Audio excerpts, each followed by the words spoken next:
Hi, this is Brandon from Watches on You. Today we're taking a look at the new Breitling Top Time. And first I want to remind you that we're here at Continental Diamond in St. Louis Park, Minnesota. I'll be dropping a link in the description of their website if you want to inquire about purchasing this watch or any of the other luxury watches that they sell. So before I jump into the Breitling Top Time, I want to quickly introduce you to a watch that I myself designed, and this is the Hoagland & Sons Mark I Chronograph. So I ran a Kickstarter campaign for this last year, and I just wanted to let you know that I recently received a new batch of watches.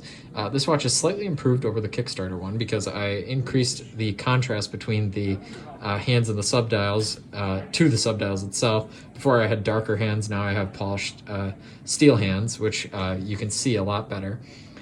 This watch has an innovative mecha quartz movement. So basically what that is it has a quartz oscillator, but then the chronograph module is mechanical. So that gives you a smooth seconds hand, and when you reset the watch, it flicks right back to 12 o'clock, just like a mechanical watch. And it also has a time zone scale on the back and conversion scales. So this is like, I wanted to make a travel watch that's just the most usable and versatile watch. Just really, you can dress it up, you can wear it for sports, really wear it at any time, and I just wanted to create a really versatile, affordable watch. The watch is on sale for $149. I'll drop a link in the description. Make me an offer if you're interested. But now let's jump right back to the Top Time. And I just want to add, you probably noticed, I was greatly inspired by bicompax chronographs in the design of my watch, just like the Top Time. I really love the look of a bicompax chronograph. And I was ecstatic when they released this model. The Top Time, the original Top Time, I've always liked, and the values have really been climbing, especially after this one was introduced. And honestly, I expect the value of this to climb in the future just because of both the fact that it's a beautiful bicompax chronograph, as well as the fact that it has a unique dial and it's limited to only 2,000 pieces. And I think that, again, this watch, it definitely will go up in value. It's a limited edition, and 2,000 is actually pretty limited when you really think about it. Even though, like in the past, it wouldn't seem that limited, but the fact that this watch would probably appeal to a wide audience makes it pretty exclusive. Getting into the other details besides the obvious Zorro dial, which has a lot of very nice colors that make it very attractive. It has an ETA-based movement, so it's a ETA-based bicompax movement.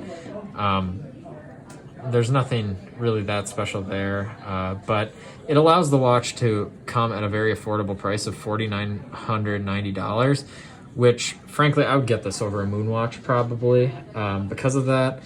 And I think it, again, makes it appeal to a very wide audience. One really cool feature that I didn't realize prior to seeing the watch in person was that the crystal on the watch, so it has a sapphire crystal, but it pops out of the case like an acrylic crystal. So that really harkens back to the vintage kind of Top Time, which would have had an acrylic crystal. The strap on the watch is actually very cool as well. It's kind of a suede leather strap, and it looks very, very nice. The case back, I kind of like that they chose not to have an exhibition case back because it makes it more similar to the original Top Time, and the movement itself is an ETA-based movement, which probably isn't finished. I mean, frankly, watches that aren't movements of automatic chronographs, I really don't like generally when they have clear case backs because the rotor blocks out a lot of the kind of advanced mechanism in the movement. If it's more of a hand wound movement, then I think that it can be a little bit more appropriate. But getting onto a wrist shot, the 41mm case on this piece fits very, very nicely. And again, it's nicely updated over the original Top Times, which were much smaller. And it definitely modernizes the watch. It's very comfortable. The smooth case back makes it very comfortable. There's no hair catching or anything like that. And the strap itself is extremely comfortable. Overall, I think this watch presents great value. And I'll be leaving a link in the description to Continental Diamond's website. If you like this video, remember to like, subscribe, and share. And also check out the Hoagland & Sons Mark I Chronograph, also linked in the description. Thanks for watching, and remember to hit the notification bell if you do subscribe. Thanks.